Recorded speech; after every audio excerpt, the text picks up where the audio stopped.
Lep pozdrav iz Strasbourga. Novo leto nam je prineslo tudi novo predsedstvo Sveta Evropske unije. Na njegovem čelu bo do julija Grčija. Seveda ni nobeno presenečenje, da so prednostne naloge grškega predsedovanja delovna mesta ter gospodarska in socialna kohezija.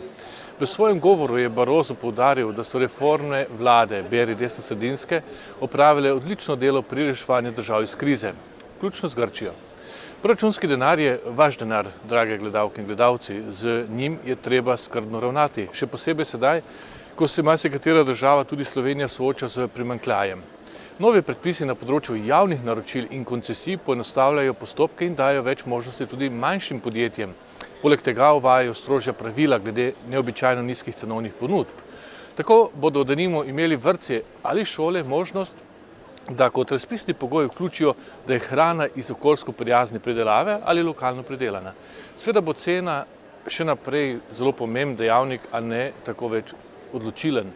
Za bolj učinkovito sodelovanje in boljše upravljanje z viri na posameznih teritorijih pa se zavzema tudi poročilo o regionalni znamki za kmetijske izdelke, za katerega sem bil poročevalec za Evropsko ljudsko stranko.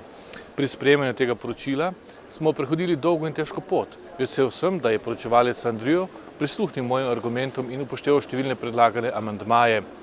Poročilo spodbuja teritorialno sodelovanje in opozarja na možnost, ki za sodelovanje in upravljanje prinašajo že obstoječe evropske pobude, kot denimo LEADER ali pa oznake kakovosti, kot so zaščita geografskega ali nacionalnega porekla.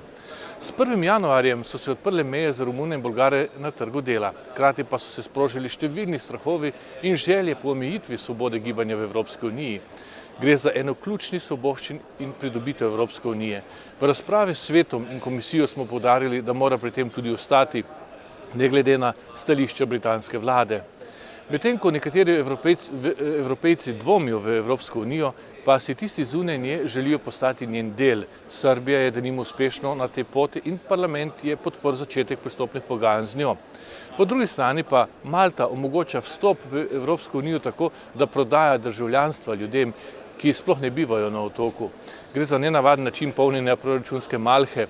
Poslanci smo v razpravi izpostavili, da to ne gre in da bi morala shema vsebovati pogoj stalnega bivališča.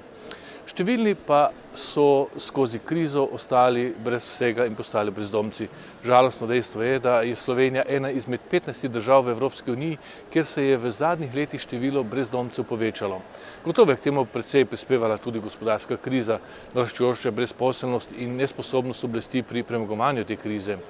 No, brezdomstvo je ena izmed najskrajnejših oblik revščine in pomanjkanja. Zato je parlament že tretjič v tem mandatu pozval komisijo, naj naredi več in pripravi strategijo Evropske unije za brezdomstvo. Zavzeli smo se še za izboljšanje varnosti v prometu z uvedbo digitalnih tahografov. Ti bodo enostavnejši za uporabo, hkrati pa bi bila manjša možnost zlorab. Zahtevali smo še boljši nadzor pri preprečevanju goljufij pri proizvodnji hrane v Evropski uniji. Verjetno se še spomnite nedavne afere, ko se je konjsko meso prodajalo kot goveje.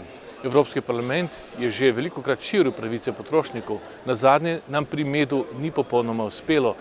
To, kar pa je spodbudno, pa je, da smo vsi slovenski poslanci glasovali proti industrializaciji medu, če se tako izrazim.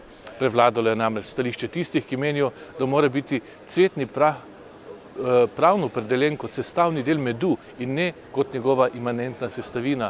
Ta odločitev je za seboj povlekla tudi dejstvo, da zapisa o tem, ali je v medu prisoten cvetni prah gensko spremenjenih rastlin, bo ali ne, v prihodnje pač ne bo. In na nek način je to velika škoda.